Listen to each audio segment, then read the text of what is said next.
Hello, good evening. Welcome. My name is Charlotte Potter-Kasich. I am the interim director here at the Barry Art Museum. The Barry Art Museum is located on the Old Dominion University campus here in Norfolk, Virginia. We were founded by art collectors Richard and Carolyn Barry in 2016, and we opened our doors to the public in November of 2018. The permanent collection here has strong holdings in contemporary glass, modernist paintings, and in our gallery installations, you'll notice really beautiful, thoughtful pairings, much like the one that you're seeing in this picture here. We house a remarkable collection of historic dolls and automatons, which were the precursor to robots. The Barry Art Museum offers a variety of free public programming. Oh, and here you see some of our remarkable marine paintings that reflect the very waterways right around us here in Hampton Roads. We do offer a variety of public free programs, including art-inspired yoga every other Wednesday. We have new multimedia tours, which you can have from your home, but they are private and guided by one of our museum educators, as well as a self-guided 3D tour and virtual lectures like the one this evening.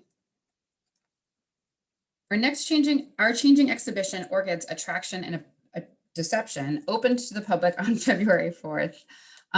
It presents works relating to the art and visual allure, ecological fascination, and cultural impact of orchids. We scheduled it to coincide with the bloom cycle of the Kaplan Conservatory on the ODU campus, and it has public programming in partnership with the Conservatory, the Norfolk Botanical Gardens, and of course, us here at the Barry Art Museum.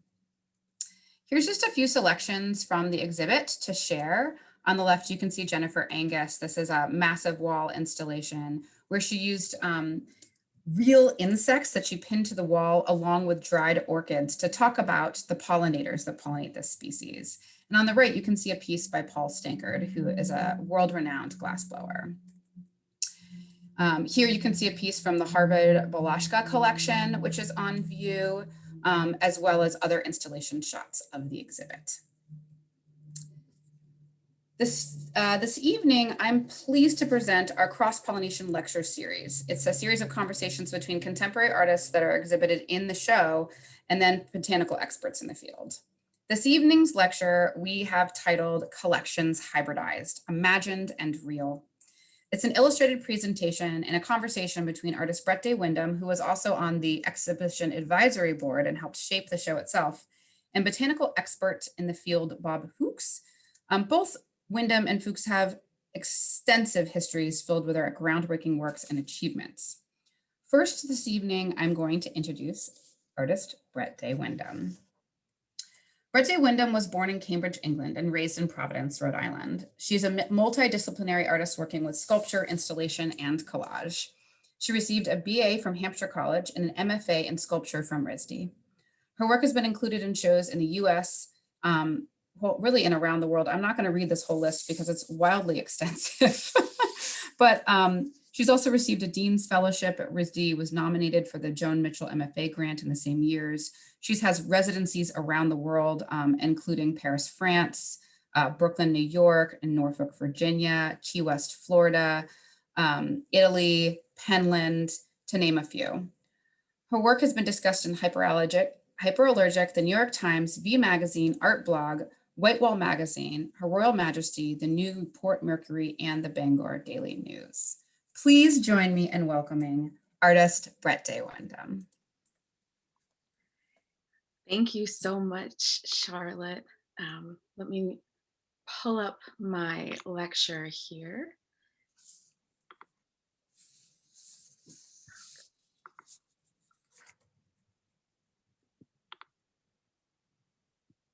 Jumping ahead, there's my name.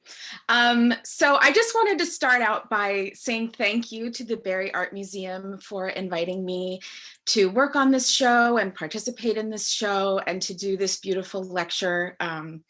It's really been so much fun working with everybody at the Barry, and just personal thank you to Charlotte Potter-Kasich, who we've been collaborating for more than a decade, and on writing, performance, artworks, curating, all of it. And I hope we do it forever.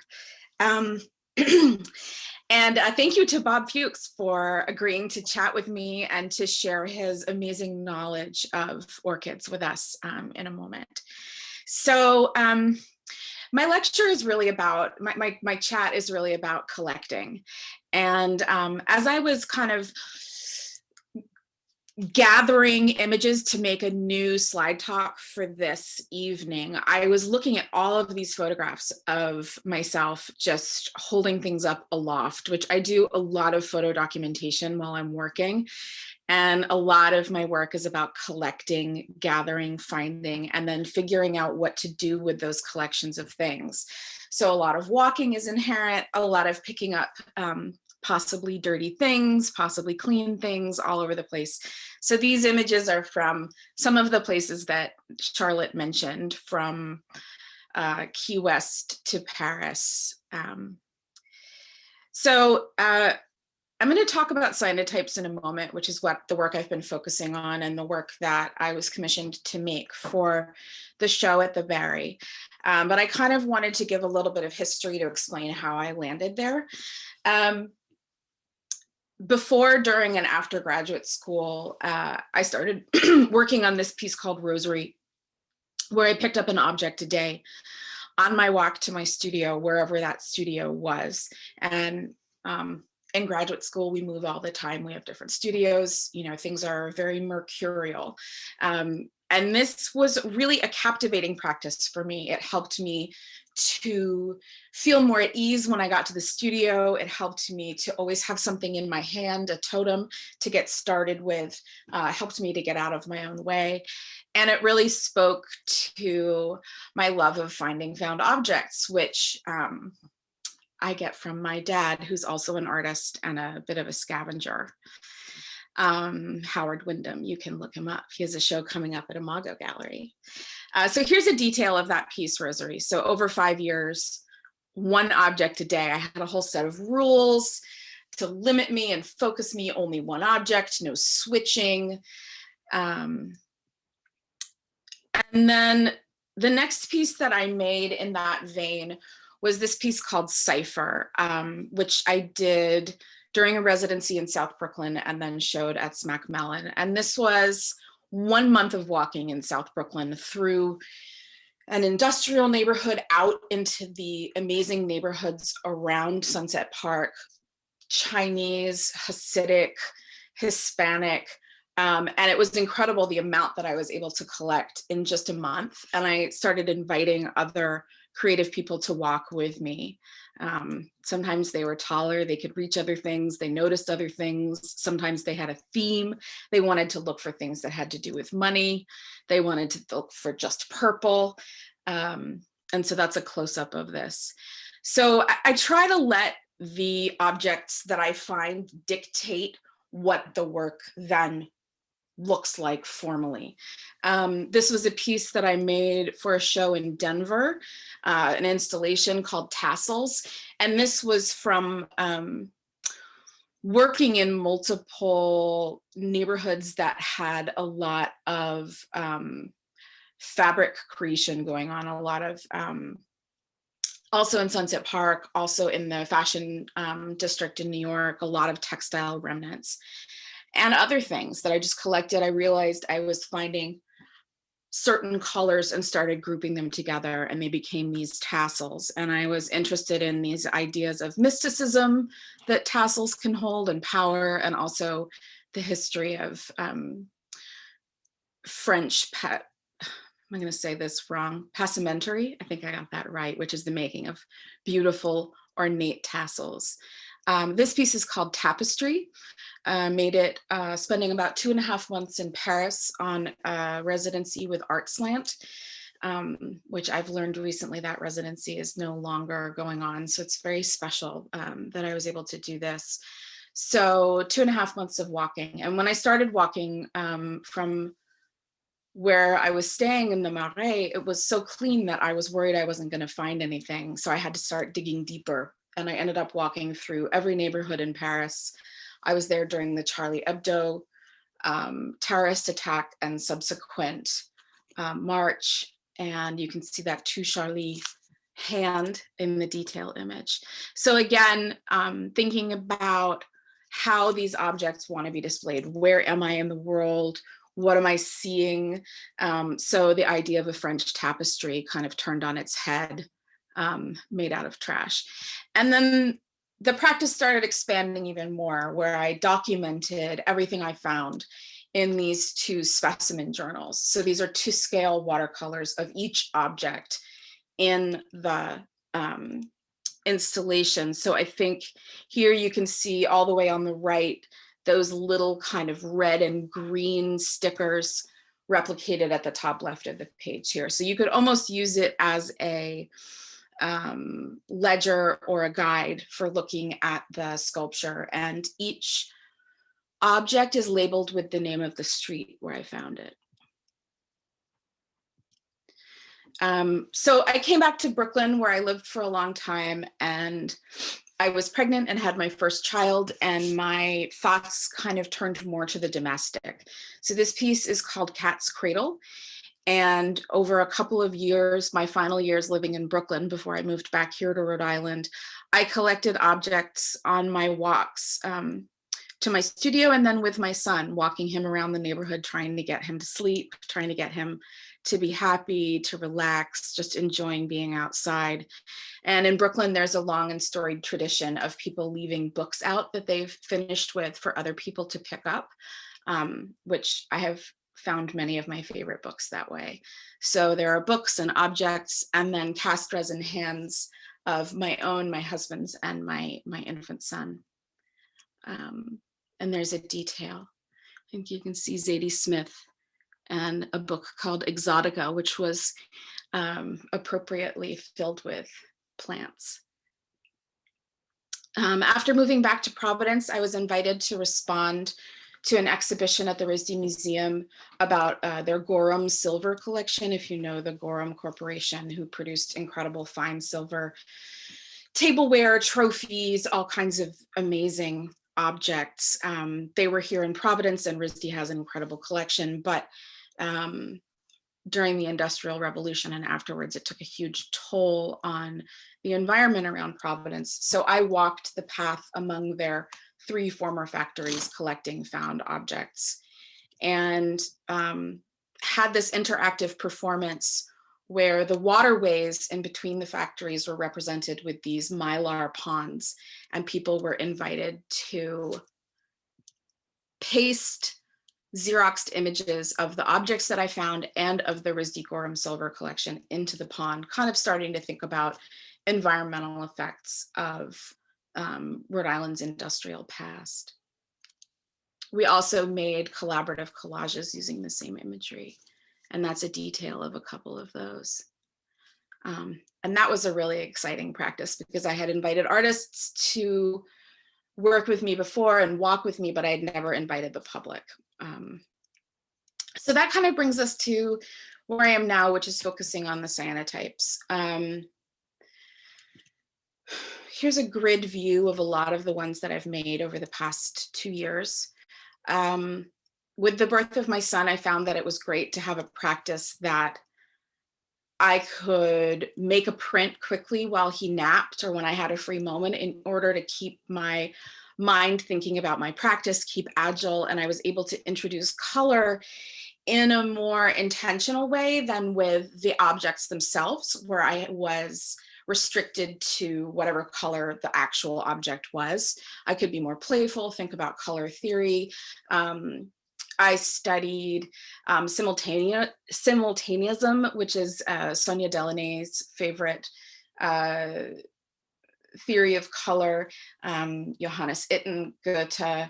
I love color theory. And interestingly, I think everything always comes around. My mom is an avid gardener. She's a master gardener, really. And my dad is an artist and a collector. And I think my mom bought me a sunprint kit when I was little, and I would take objects from my dad's collection and print them out on our deck, maybe when I was 5, 6, 7, 8. And then I went to Penland, as Charlotte mentioned, and was reintroduced to the real traditional early process photography which is cyanotype. And I was introduced by Dan Estabrook, who's an incredible contemporary artist working with early process photography, and Nellie Appleby, who are still some of my closest friends and mentors today. And they've been incredible guides, walking me through getting comfortable and figuring out what my voice is with this process. I think there are a lot of beachcombers out there.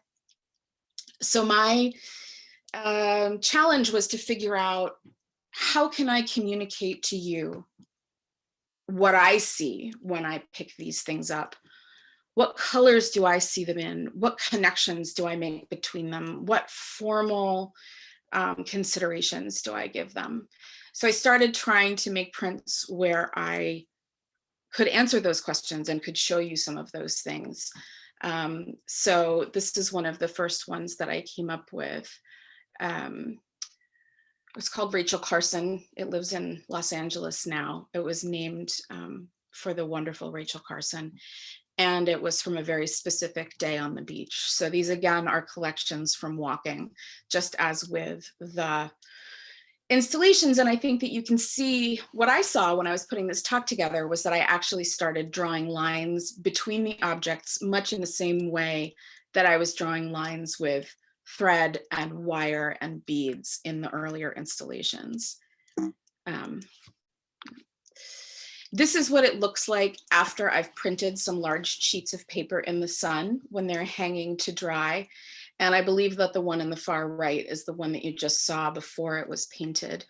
So these were different days at the beach. This was the first summer that I moved back from New York, and I just spent as much time as possible outside. And I love being in nature, and I think that leaving the city and leaving the urban environment, it makes sense that the collections have become much more based in fauna and flora.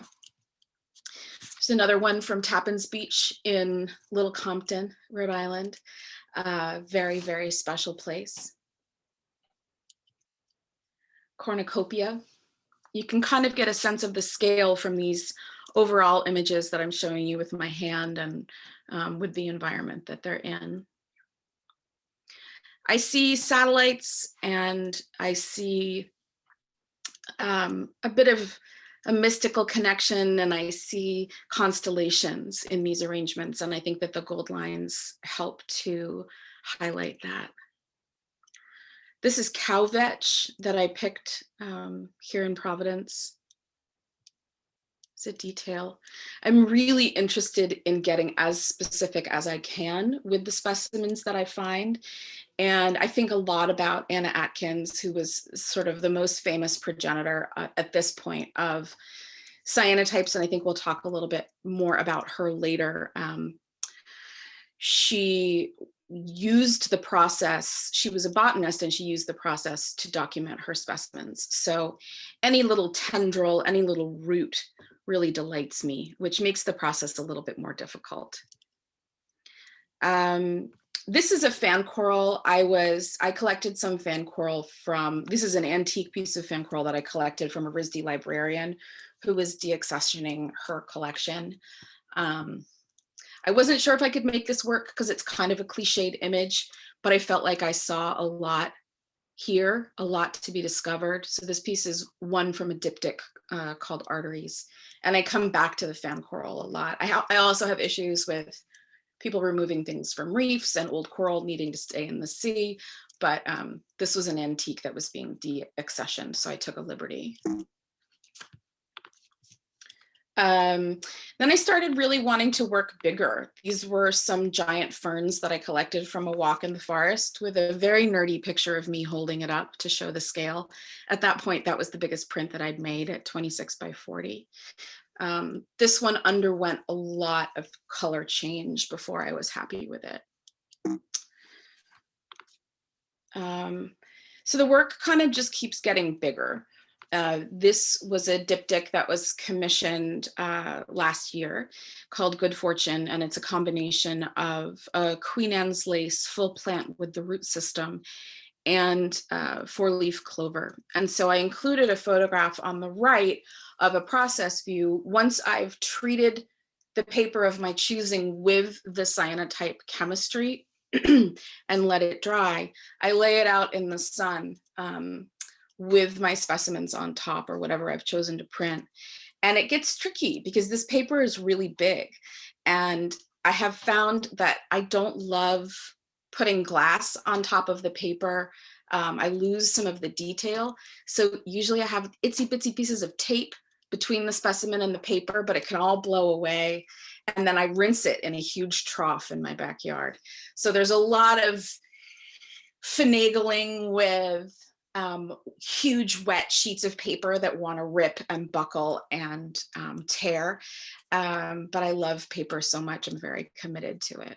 And I like the performative physical aspect of it. So that kind of brings me to the piece that I made as a commission for the show at the Barry. I couldn't figure out how to get my hands on an orchid because wild orchids are protected and I wouldn't want to go against that. And I don't think the Barry would want to show it. So I kind of switched gears and I thought about how can I reinvent the orchid that we see so commonly in big box stores, on racks, in design magazines, at open houses, at homes that we're looking in.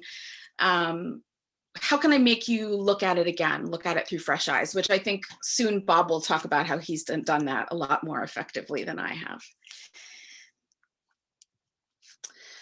So I took this orchid, which is a Phalaenopsis orchid Doris, a hybrid orchid, very beautiful once I removed it from the other 30 or 40 plants that it was on the rack with, where you couldn't even really see it anymore, and really looked at it and looked at that beautiful root system, placed it flat on glassine, covered it with another piece of glassine, and then it was very difficult. It was like ripping pages out of a book, but I crushed it carefully.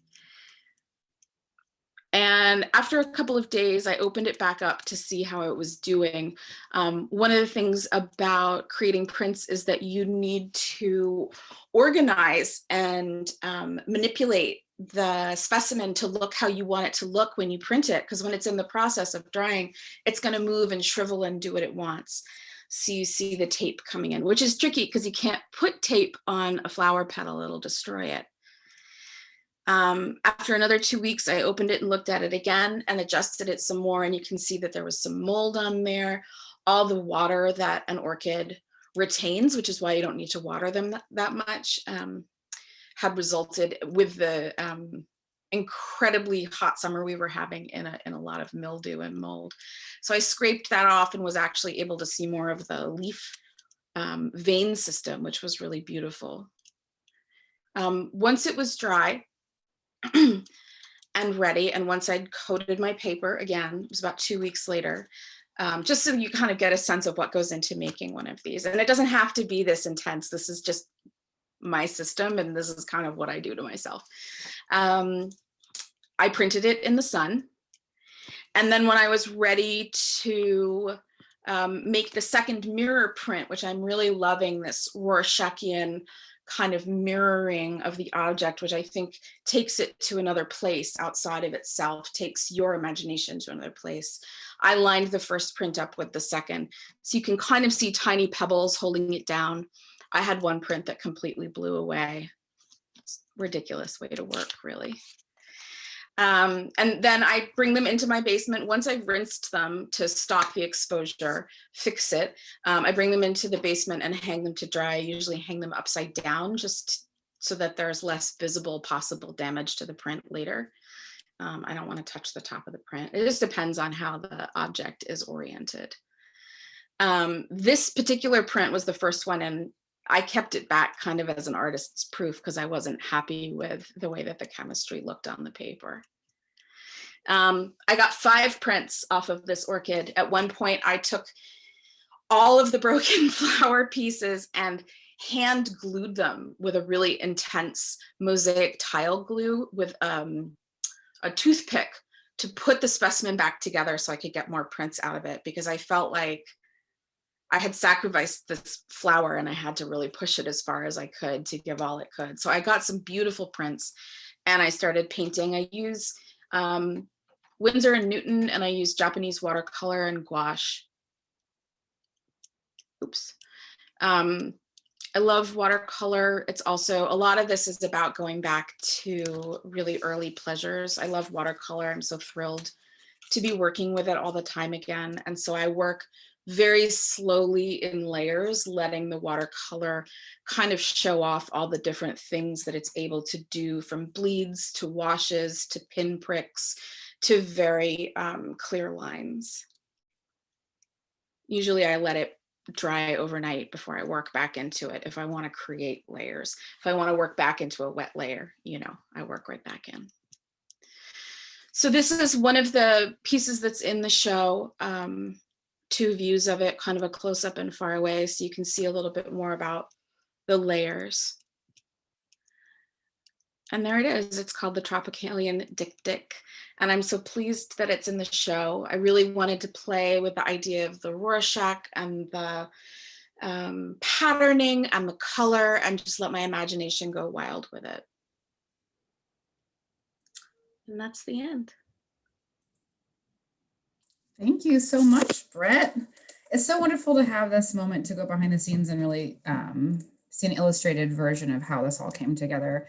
So you can see it's a true labor of love. And I thank you for that. So we're gonna go right into Bob's presentation next. I should have mentioned earlier, there's a Q&A feature at the bottom of your screen, not to be confused with the chat feature. So as this is coming up, I'm noticing some people are already putting some questions in, which is great. Start to catalog all those there, and we'll start to try to get through them in the Q&A at the end. So now I'm going to introduce Bob. Bob Fuchs is recognized as orchid royalty around the globe. He was only 10 years old when he began collecting orchids in the wild. He was 14 when he went on his first salvage collecting trip out of the country. By the time he graduated from high school, he had amassed quite a collection and began his involvement with orchid societies. In 1970, Bob graduated from Florida State University and opened RF Orchids in December of that year. At that time, Bob's official profession was teaching at a junior high school, and a nursery was open only on the weekends and afternoons after school. In 1984, brought orchid growers from around the world to Miami for the 11th World Orchid Conference and its prestigious orchid show. RF Orchids plant Vanda Vea Robert was honored as a grand champion of the world. This grand champion award catapulted Bob into international recognition and acceptance as one of the leading orchid firms in the world. I could go on, but I think I'll stop here because he has a lot to say and I don't want to cut into his time. Please join me in welcoming Bob. Hi, folks. It's wonderful to be here. I'm very excited to show you what we have done with orchids over the years. And I am a third generation orchid grower. My grandfather raised orchids and he was very important. I did a lot of important work back in the 1920s, when we actually moved from the property where the nursery is today, and salvaging a lot of the orchids in South Florida, a lot of the species. A lot of the land was being cleared for farming and being cleared for home development and stuff like that. And Grandpa would go ahead of the bulldozer and collect the orchids or salvage the orchids. And he eventually bought a 20-acre hammock, a virgin hammock in the Redlands, which is still called Fuchs Hammock. And he would put his orchids there to save the plants. So I've done a lot of collecting. I've gone a lot of salvaging trips. We actually used to call it collecting, salvaging trips all over Central and South America and also in Asia, salvaging the plants. We had a big program a long time ago to put orchids, the native orchids of Thailand, back in the Queen's tropical forest, which is north of Chiang Mai, Thailand. And we selfed a lot of the species and grew them up and put them back in the forest. Unfortunately, if you don't have somebody there to protect it and to watch after them, those plants slowly disappear. But I'm very involved with conservation. I am the president of the American Orchid Society today, and we're getting ready to have our 100th anniversary of the AOS. And our main theme is conservation. We're raising money to conserve orchids, not only in here, natural habitats in the Americas, but also in Asia and Europe and other parts of the world. So it's a very dear thing to me. And let me get right with my program here. Share screen.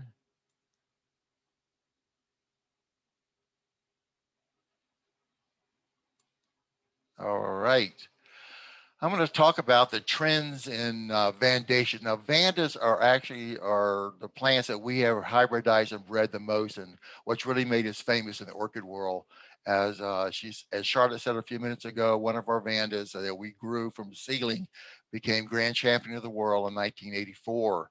And since then, we've received numerous awards from the American Orchid Society and also from the RHS, the Royal Horticultural Society of England.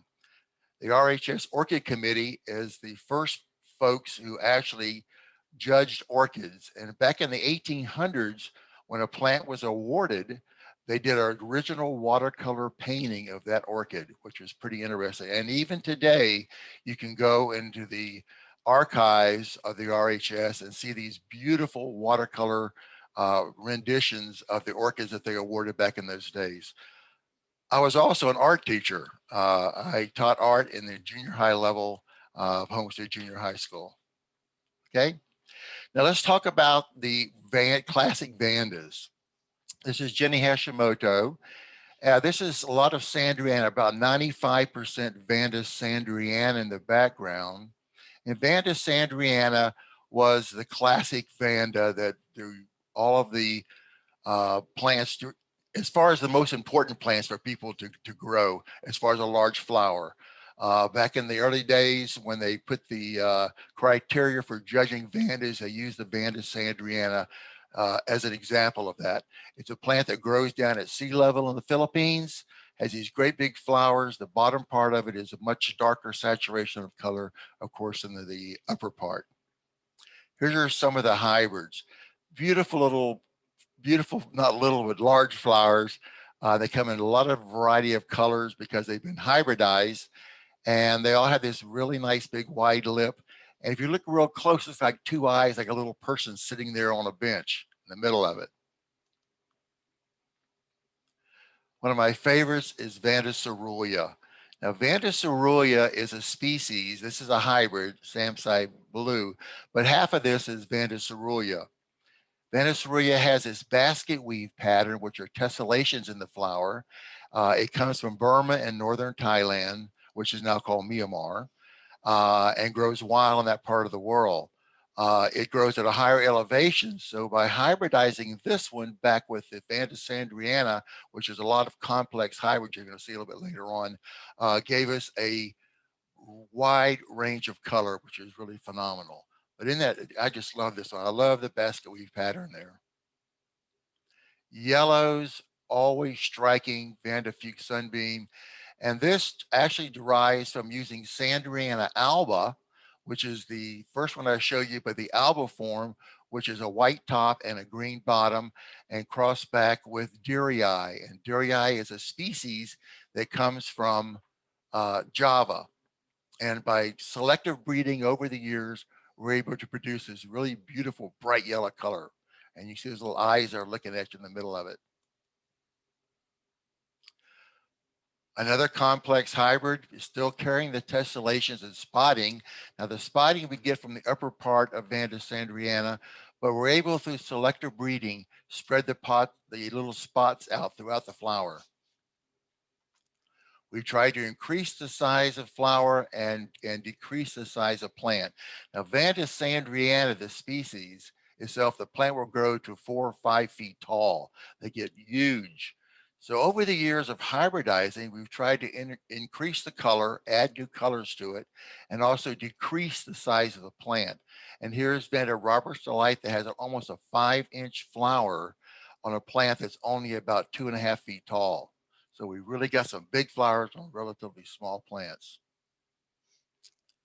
Here we really decreased it by adding this beautiful little Ascocentrum species, which has now been reclassified by the taxonomists as a Vanda. I don't agree with it completely, but it is a Vanda now, and Miniata is the name of it. This is a little plant only 4 inches tall or 5 inches tall, can produce as many as 4 or 5 of these beautiful orange inflorescence. They've taken these little miniatures and crossed them back with Vanda Cultana gold, as you can see here, and produce some very beautiful orange. Another species that's been used a lot is the Kerbifolia. Now, Kerbifolia is another beautiful species that comes from Asia, and it has those, see those 2 little yellow dots in there? Those are little side lobes, and whatever you cross it with, the yellow coloration comes through in its progeny. Another one was the Miniata, which I showed you earlier. Whatever you cross it with, the orange is dominant in its progeny, which you'll see in a few minutes. Here is a Yepsimois using the Kerbifolium, and we have lots of smaller flowers with such a beautiful tall inflorescence. The flowers spread over, and the little spotting and markings coming through. The markings, which you're going to see a little bit later on, are color patterns that we've tried to develop over the years and to really add some new and exciting things to our orchids. Here's one. This is Yepsimois was awarded, and these colors come through. And actually, in hybridizing with Vandas, which I've learned over the years, I actually learned a lot from my grandfather, was to try to increase the color pattern. All the shapes that you're going to see are generally the same. They're round flowers, but the color patterns are what we're trying to do. And we've been very interested in breeding different colors, yellows with purples and purples with blues and so on, and producing some great colors, which you'll see in a few minutes. These are some of the, through selective breeding, that we've been able to really produce some gorgeous yellows and carry the spotting through. And this is by years and years of breeding yellows back with some of the little spotted ones you saw earlier with the little spots in the red background, and trying to get rid of the background color and really saturate it with yellow and have the spots. We have these two now crossed together as parents, and we're just really excited to see the progeny. Now, when you cross 2 orchids together, like these particular ones here, they're like kids. They're all a little bit different. Some are good, some aren't quite as good as the other ones, but they're all beautiful in the eyes of the hybridizer. Here's another very interesting Fat Tuesday, which we've got the white background crossed back with the well, actually incorporated with these beautiful red dots. And as you look back in the lip, in the throat of it, you see a real rich ruby color, which is very, very nice. It's so exciting to breed these hybrids and to see what comes out. It takes to breed it. You make the hybrid, it takes 7 to 8 months for the seed capsule to develop. And then it takes 4 or 5 years, sometimes 6 or 7 years before you ever see your first flower. So it's a long haul ordeal. When we see an orchid, this is in the Vanda group. Now, Phalaenopsis, on the other hand, you can breed those and bloom them in 2 years. But on the Vandaceous group, it takes a little bit longer to grow the plants up and to be able to enjoy that flower. But what an exciting thing to do. You know, when I go on trips and speak around the country and around the world, actually, and come back, the first thing I do is hit the greenhouse and see what is coming to flower. And some of our own little hybrids is so exciting to see it. Okay, here we have a beautiful blue. These are temperate tolerant Vandas. And this is the Vanda Cerullia in the background. I mean, the color of this is phenomenal. And you can see why when this was first discovered back in the 1800s and brought, that when it first flowered out in England. Now the English were the ones who did all the exploring to begin with. And the Germans did a lot of exploring, and the French did a lot of exploring. They brought these back and they made color renderings of these. Rinkenbachia is a book that was put out by Fred Sanders. And Mr. Sanders was an orchid salesman there in England, and he would bring plants in order, there wasn't any photography, so the only way he could get these plants out for the public to see was to print these books. They're very collectible today. They're all lithographs that are hand colored, and they still are very collectible today. And then he would put these out on the market, and people would say, oh my gosh, I got to get one of those. And back in the 1800s, their orchids were only for the wealthy. Some of the orchids sold for 100,000 pounds back in the 1800s. That's a lot of money. Today, orchids are readily available for everybody, and we have grown these up from seed. They do quite well, actually more in the temperate climate than they do in the hot tropics. But breeding it back with Sandriana, you have plants that actually do very well here in South Florida. Another very interesting species is this Vanda Densoniana. Very waxy flower, a beautiful lip that comes out. And some of them have a little bit of spots and some of them don't, with the flowers very thick and waxy. And we're using this in our breeding program to produce some very interesting colorations and also to add a lot of substance to the progeny. Another cutie is we're introducing with our Vandaceous group are the Rinka Stylus. This is Rinka Stylus celestis. And it's the only one that comes with the blue-violet colors. These also come pink, blue-violet, and a pure alba form. But in inflorescence, although the flowers are small, you can get as many as 80 flowers on an inflorescence. So when you cross these back with these large vandas that only have 8 flowers, you're going to get some very nice, interesting things. A really interesting one here with a long spur hanging out the bottom is Vanda Falcata. It used to be called Neophanida falcata. It comes from Japan, and they have societies that just grow these. The plant itself is a miniature, very small, and it has wonderful, wonderful fragrance. It smells so nice, but it stays nice and small and compact. And there are several growers here in the United States that just specialize in these Neophanidas. We have quite a few of the hybrids of Neophanidas and a few of the species, but mainly we deal with the larger Vanda flowers. Arides Laurenciae is a gorgeous species from the Philippines that puts on a pinnulus inflorescence. Now, the ones we saw earlier have an erect inflorescence, some of them slightly arching, but this puts on, it comes out in this beautiful waterfall of flowers comes down. And the neat part about it is, as you can see your little clips with the flower, are these beautiful markings on the apex of the sepals and petals. And the very middle there, the side lobes, like little white arms, are wrapped around the lip. And it makes a bucket underneath it, which is in the bottom part of the flower. And the bucket actually is filled with nectar that attracts the bee that goes inside there, enjoys the nectar, and as it crawls out, it pollinates the flower. It has to, because that's the only way it can get out of the flower. Very interesting. Now, we've used these in our hybrids and tried to produce these beautiful kind of a bright fuchsia coloration on the tips of the sepals and petals. And here's one of the progeny. This is an heir to Vanda. We've crossed the Arides back with a large Vanda flower. We got a much larger flower with a better form, and we still were able to capture that beautiful markings at the tips of the sepals and petals and a few nice fuchsia spots in there. This one we crossed back with a blue Vanda, and we were able to get a lovely violet color with a violet saturation of color at the tips of the sepals and petals, and that beautiful dark violet lip. Here is another one. We crossed the Laurenciae back with a yellow-orange Vanda, and we were able to carry that color through, but we lost, except for a little bit, you can see the laterals are nice and are dark, and there's a little bit of blush at the tips of the laterals and also the dorsal petals. Quite nice, beautiful coloration.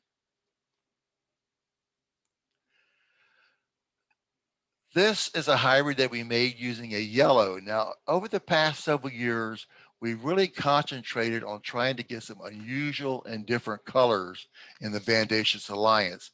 So we've crossed yellows with, you see Dr. Anak, with raspberry colors. We've taken yellows and crossed it with blues and purples, and we're getting some very interesting colors. Now, this is one of them. It's not real bright, nice full flower, but it's a very unusual art shade. Now, some people have a tendency to say these colors are a little bit muddy. I want to remind you that there's never a muddy orchid. There are always unusual art tones or earth tones. Here's a couple of other ones. You can see the Ken Slump had more of the raspberry saturation in the flower. And the one at the bottom, these are out of the same seed capsule, varied with more of the rust coloration to it. But nice full form. And this is a Robert Morano, and Robert was our breakthrough in trying to produce some large red Vandas. Now, red color in the Asca centrums, which we saw earlier, there's a lot of reds in that. But in a large Vanda, this is about a 4.5-inch size flower, the red color has eluded us for many, many years, but we finally are reaching this. And now we're incorporating this back in our breeding program and anxiously waiting for the progeny to start to flower. We should have some of these next year coming into flower, but really a beautiful saturation of color. And look how full this one is. This is Will Riley, Crown Fox FCC. You hardly ever see a petals that flat, and the laterals, big wide laterals, it almost made a complete circle. And the color is very unusual. This is another one of the breeding, a raspberry back with a yellow in the background. And we got some of these really strange and unusual colorations to it. And here's a group here of Barbara Walker. And here is a yellow crossed back with a raspberry. And we didn't get into yellows at all. The raspberry coloration actually took over the hybrid itself. The one on the far right looks more like Sandriana, which is about 80% Sandriana in the background. And the other ones took in the coloration of the other ones. You know, in hybridizing these Vandas, it's like taking a brush and trying to paint different colors. Blending these colors together, or taking your paints and start blending them, and you get some unusual tones to it. Earth tones, brilliant tones, and so on. It's one of the most exciting things I think that I've ever done in breeding. I grew up in orchids. I hybridized Vandas for many, many years. I've gone and studied in Thailand with some of the major hybridizers in Thailand who actually do a lot of these hybrids today and have done it for many years. When we started introducing Vandas in the market here in South Florida and in the orchid world, very few people were really excited about Vandas. But now the colors, the patterns, the markings just are absolutely exciting. They take a lot of water. They're not as easy to grow as Phalaenopsis, but if you take care of them and water them thoroughly, you're going to be rewarded greatly with these flowers. My grandfather raised Vandas. My dad actually was more into species. He hybridized species or made sibling crosses and grew a lot of species. And we spent many, many years in the jungle in Central and South America, as I said, ahead of the bulldozer, trying to save these plants and bring them back, especially the species from South America. Now, the Vandas come from the old world. We have orchids that come from the new world and orchids from the old world. The old world being Asia is where the Vandas actually are from.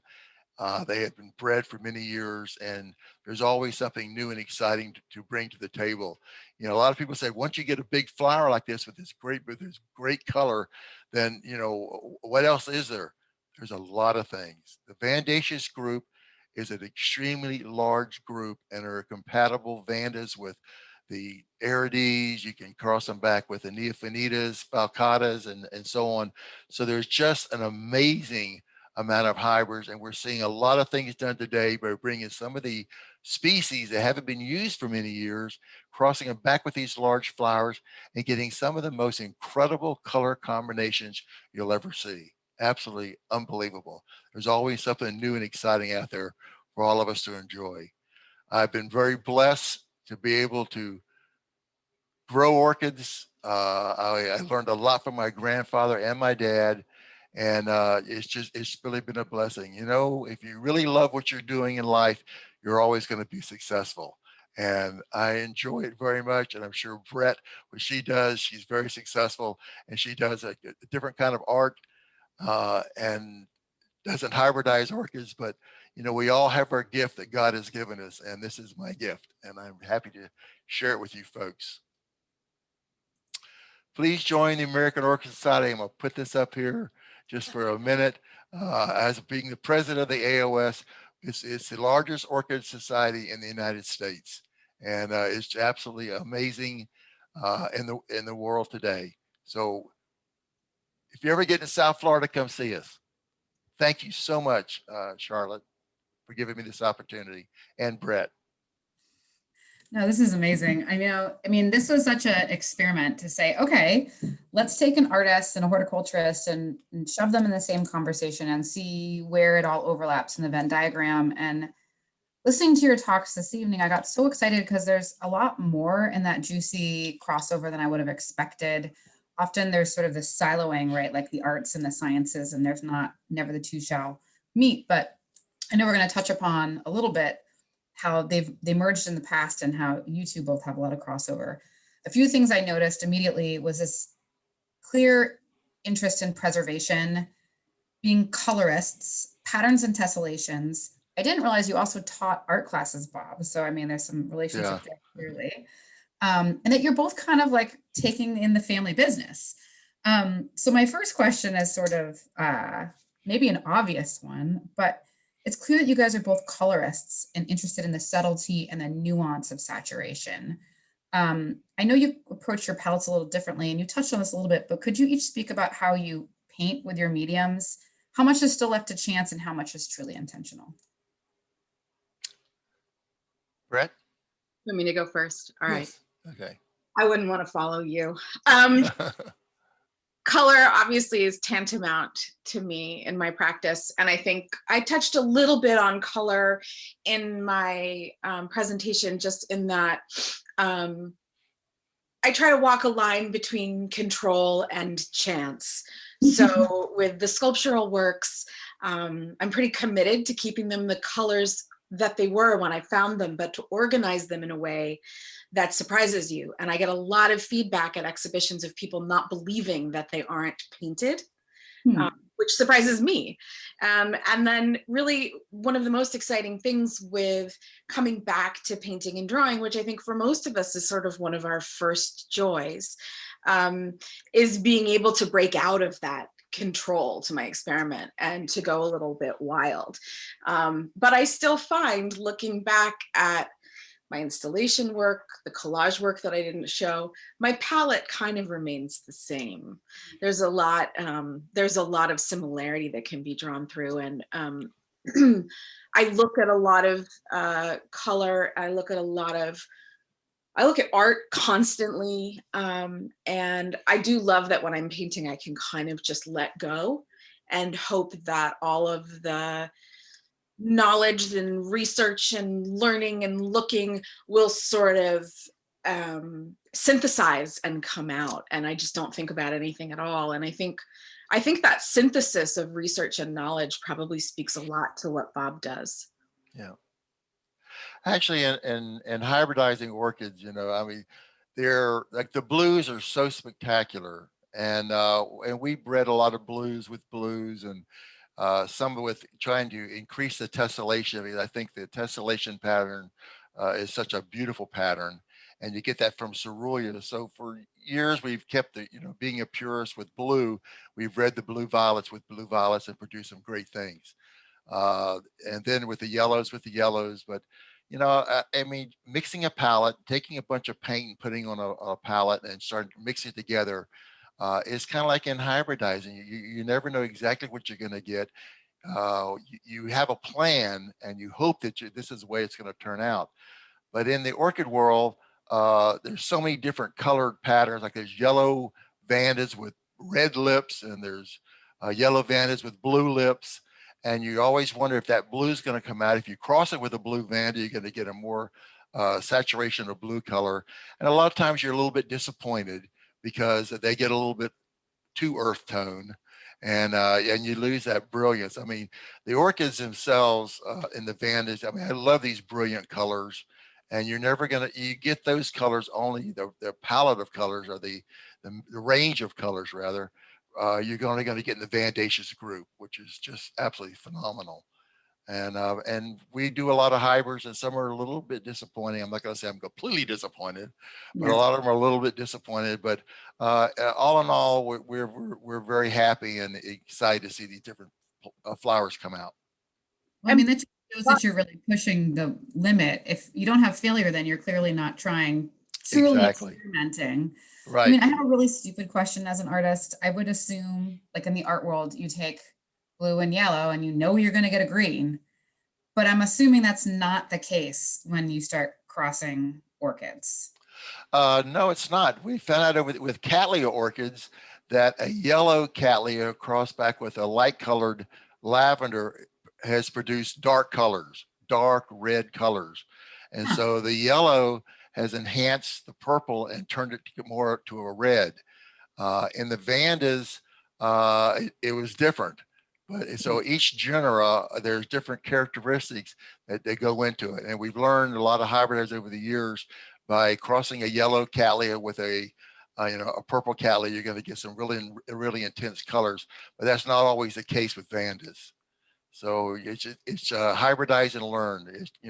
But have to wait 7 years for your progeny to flower. It's a long time. Yeah. Did you want to say something, Brett? I did. I wanted to say two things. First of all, Bob knows I'm obsessed with that Crown Fox avocado. I do not think it's muddy. I think it's extraordinary. And the other thing is talking about color and being painterly. I just wanted to take a moment for the incredible orchids that are behind Bob that we both thought maybe were just a screen background, a photograph, and those are real orchids in his office. Yes, they are. They surely are. Yeah. To share with us, and it's just breathtaking. Thank you. Thank you. Yeah. Yeah. Initially, I thought it was like a virtual screen, like what I have, and Brett, I should mention, also has her artwork behind her as well. So both of you guys, like, gold stars for making nice backgrounds. We touched a little bit on the tessellations and the patterns and spots, and I think that you guys both use those in really knowing ways. So I'm going to move past that question to talk about patience. So both of your practice take a lot of patience and preparation. I mean, that one piece that you did, Brett, from beginning to end was a super long time for the piece at the Barry Art Museum, and 8 years is clearly a very long time to wait for the results of something to finally open. I'm curious if either of you guys, or maybe both of you guys, can share a moment in your memory that was particularly surprising at that moment when you exposed the cyanotype and suddenly there was something very unexpected, or the bud finally opened and it wasn't at all what you thought it was going to be. That certainly happens in the Vandaceous group, or in an orchid in itself. You always anticipate because you know what the parents look like, and you expect the child to be a little bit maybe an improvement over the parents, and you don't always get that. But still, sometimes you're excited. Sometimes you get some things you don't plan on getting that are completely different, and you have a whole new color pattern or whole new markings, and you have some stripes and lines and different things. So it's always exciting. I mean, to bloom when you're a hybrid for the first time is just, I cannot tell you the excitement. It's like your kid, you nurture it and you grow it up and see how it goes. Only probably have to keep your kid, but no, I'm You gotta keep your kid. Until it goes to college. Okay, but it's really an exciting thing, and I'm sure that all the orchid people out there that are listening in tonight that have done hybrids or bought something and bloomed it for the first time, it's such a thrill, and that's something that I don't want to ever lose. It's a great feeling, and to bloom those out, it's amazing, especially your hybrid. Something that you created and you got your fingers crossed it's going to be good, but it's not always good, but it's still pleasing. You're still happy to have it. Yeah. Okay. I think for me, the idea of the thrill is built in to every step of the process. So when I'm walking and looking, I never know what I'm going to find. And if I find something really unusual or really funny or that really tickles my fancy, that's really exciting. That's the thrill of the chase and the hunt. Right. And it doesn't happen every time. Sometimes you have to kind of cull together a collection of things that will be powerful in a group, but sometimes you just get that one thing, like a tiny doll hand, or something that you're just something you're not expecting. And then when I print, obviously you have to find the right paper. There's all this kind of thought and preparation, because some paper is great for watercolor, and some is great for printing, and they're not necessarily the same paper. So you find that paper and then you never know quite what depth of image and what specificity you're going to get from the print. So you're watching and you're waiting. And a lot of people are a lot more scientific than I am. And I set timers when the work is exposing out in the sun, but I also watch, and sometimes I disregard the timer. I pull the paper. So then when I first rinse it to fix it, I can tell if I've got a strong print. And that's really exciting, because that's that first moment of transformation. And I think that's what's really hooked me on cyanotypes is it's a little bit addictive.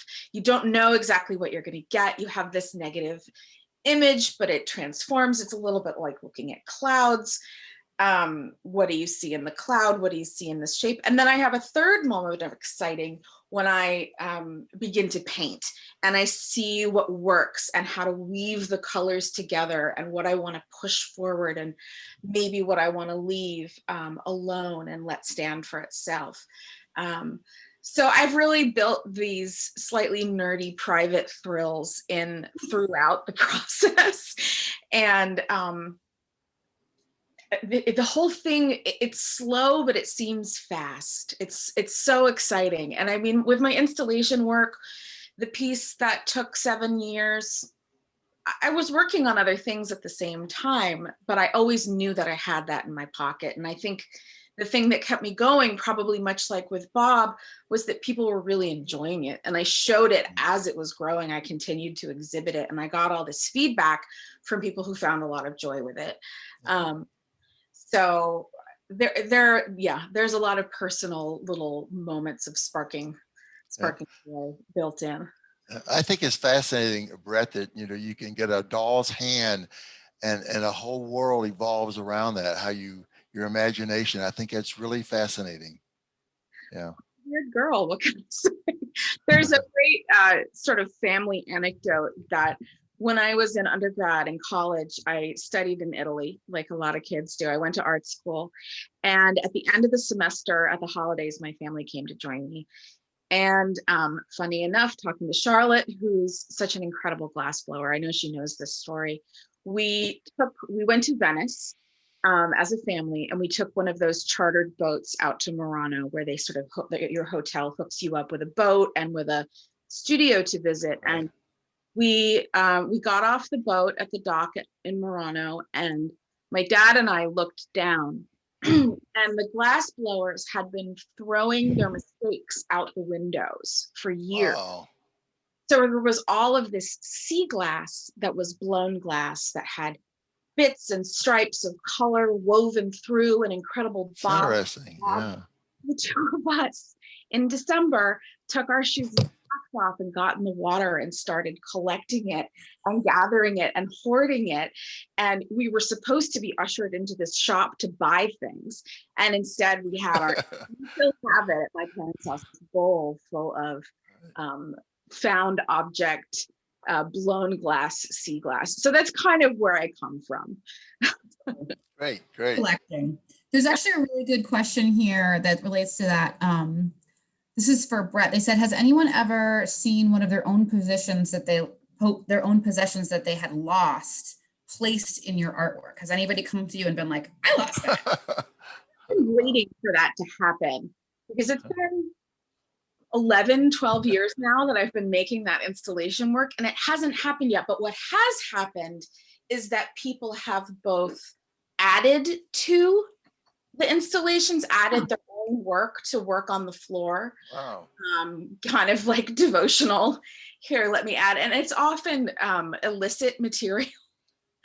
And then I also had an experience with a museum where two children came in and cut objects off of a piece of art. No. And the story was later pieced together that they took those things that they decided were worth something to a pawn shop up the block.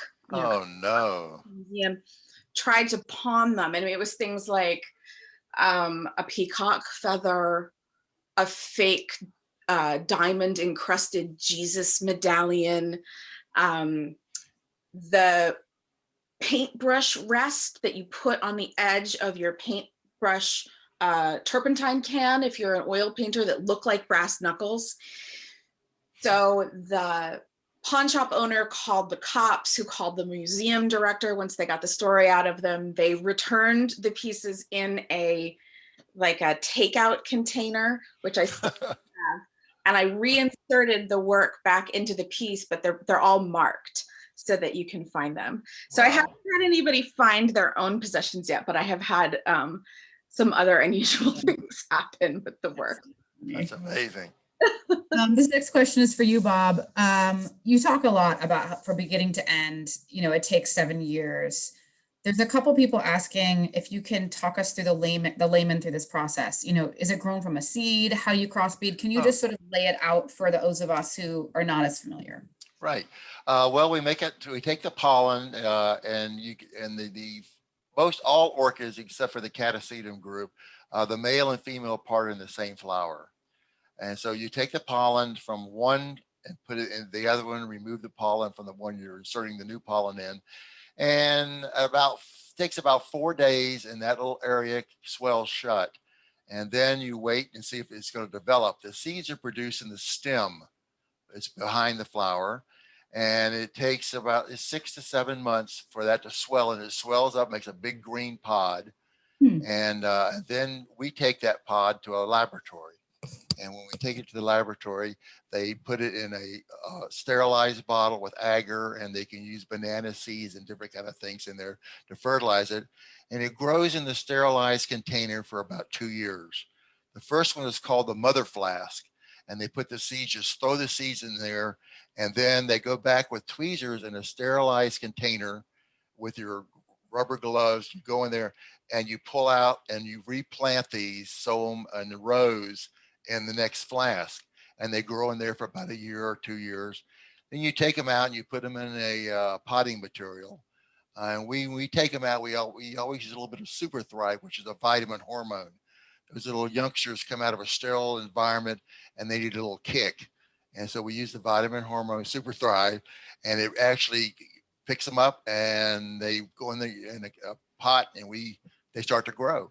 And then from a community, that's called a community pot. It's a pot of community of little babies.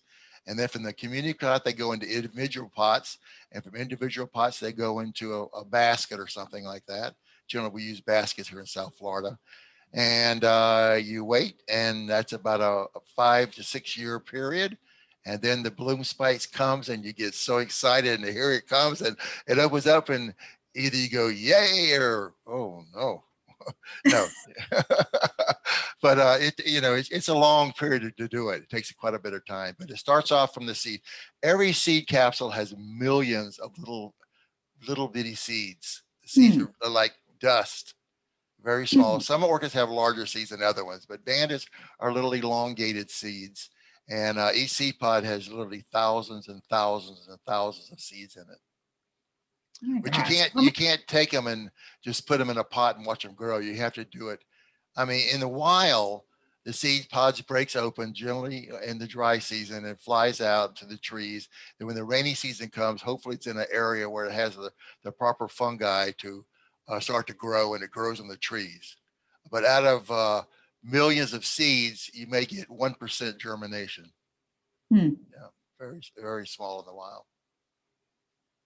How many different breeds are you doing at a time? Because it sounds like you have a pretty big greenhouse from the little bit of research I've done. Yeah, we do a lot. We do a lot of hybrids, and some people swear they have to make a hybrid only during the full moon.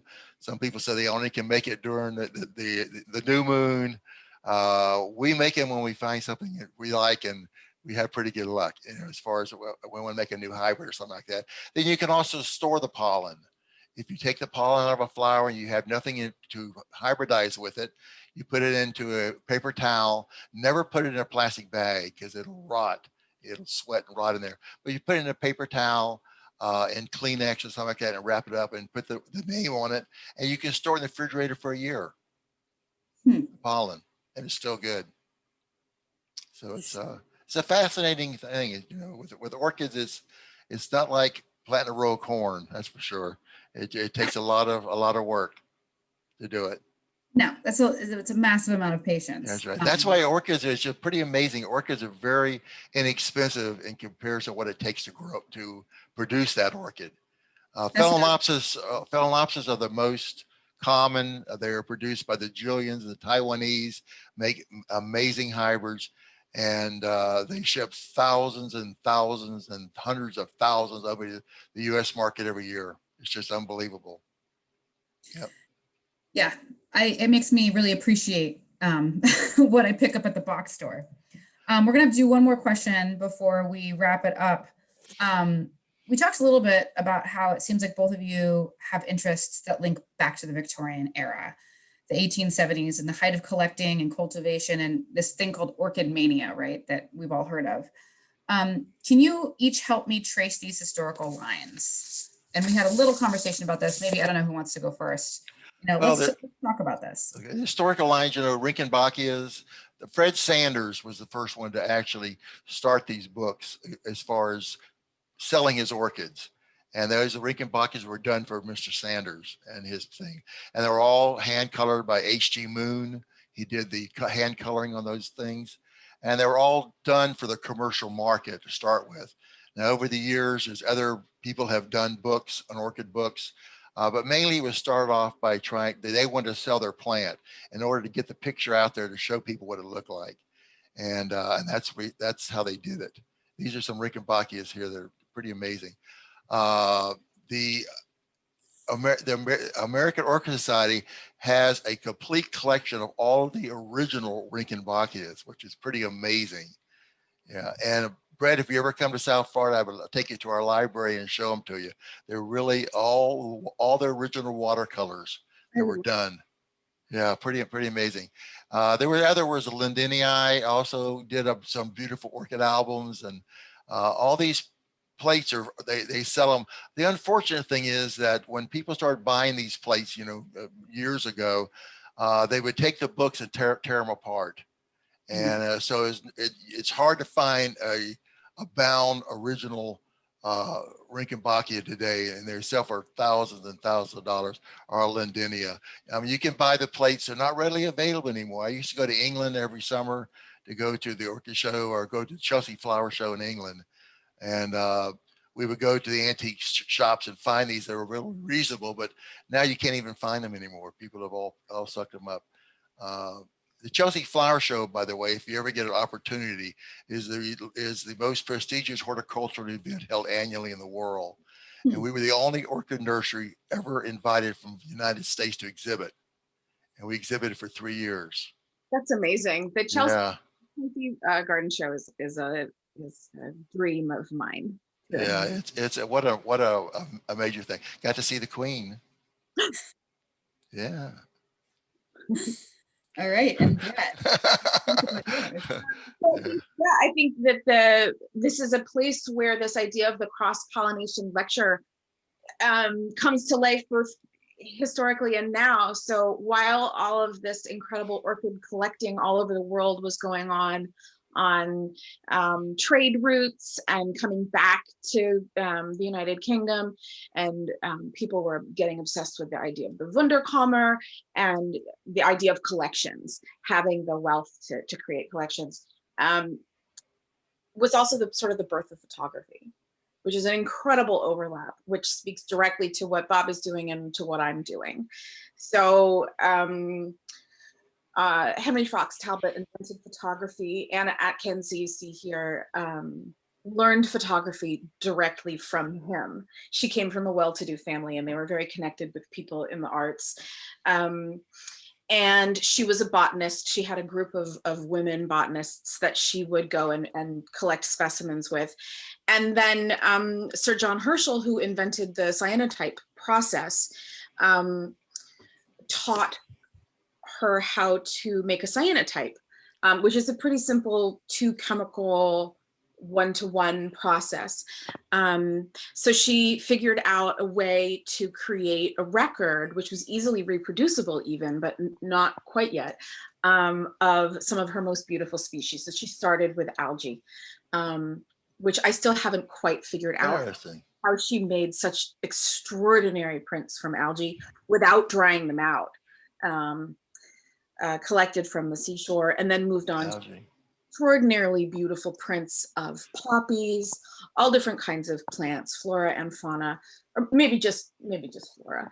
I guess I've been using more of the fauna, but there are lots of people today. So these went on to become blueprints, right? Architectural blueprints, which are still used today to some extent. I think everything's pretty much gone digital now. So this is a pretty archaic thing for me to be doing. But I think that I'm a gardener. I have a deep interest in botany and horticulture and nature, and there's an easy kinship. I feel very kindred with her. And I think even if she identified as a botanist, there's clearly incredible attention to the way that she laid the specimens out on the page, incredible attention to just the beauty of the objects. She's clearly an artist. So I just think it's amazing that, she was the first woman to make a photograph. She was the first person to make a book of photographs. So I also love that feminine lineage coming from her. And just to think that that's going on while all these other kinds of collecting freakouts are happening with orchids and all kinds of other objects. Right. Is pretty amazing. Mm-hmm. Yeah. It was really amazing back in the 1800s. They were shipping things from Brazil back to Portugal, and they used the orchid bulbs, the plant, as packing material. And then some of them survived and they bloomed out, and they said, "Oh my goodness," But there were just that many orchids in the wild in those days. That's Crazy. Yeah, I mean, Orchid Mania. The Orchid Mania is amazing, and I've done some research about the incredible ornate Victorian little terrariums that they would use to try to get back from South America or wherever they were traveling, and they would get 1 out of 17 that would survive. And the terrariums are so beautiful and crazy looking. Yeah, it's an incredible time. It was. Well, both of you have just been so generous and sharing your individual practices, your private collections, your private artworks, I'm going to call them. I think that's okay. And we're just really honored to have been able to host both of you this evening. Thank you so much for being so generous this evening. Right. Thank you, Charlotte. Yeah. And thank you, Brett. Wonderful to meet you. Wonderful to meet you too. Thank you.